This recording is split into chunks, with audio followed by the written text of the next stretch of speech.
আসসালামু আলাইকুম ওয়া রাহমাতুল্লাহ। প্রিয় শ্রোতারা, আপনাদের সবাই স্বাগতম জানাচ্ছি আমাদের ইসলামিক মোটিভেশন পডকাস্টে আলোর পথে। আজ আমাদের সাথে আছেন এমন একজন বোন যিনি কুরআন ও সুন্নাহর আলোকে জীবনের কঠিন প্রশ্নগুলোর উত্তর দেবেন ইনশাআল্লাহ। আপু, অনেকেই নামাজ পড়ে দোয়া করে তবুও জীবনে শান্তি খুঁজে পায় না। এর কারণ কি? শান্তি শুধু আমলে নয়, শান্তি আসে আল্লাহর উপর পূর্ণ ভরসা থেকে। যখন ইবাদত ভালোবাসা হয়ে যায় তখনই অন্তর প্রশান্ত হয়। যারা অতীতের গুনাহ নিয়ে খুব হতাশ, তারা কিভাবে আল্লাহর দিকে ফিরে আসবে? আল্লাহর রহমতের দরজা কখনো বন্ধ হয় না।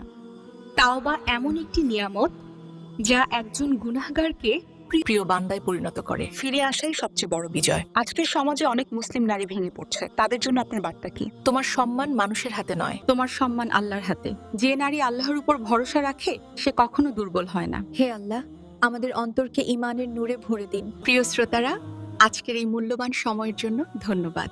ভালো থাকবেন, আল্লাহর পথে থাকবেন। আসসালামু আলাইকুম ওয়া রাহমাতুল্লাহ।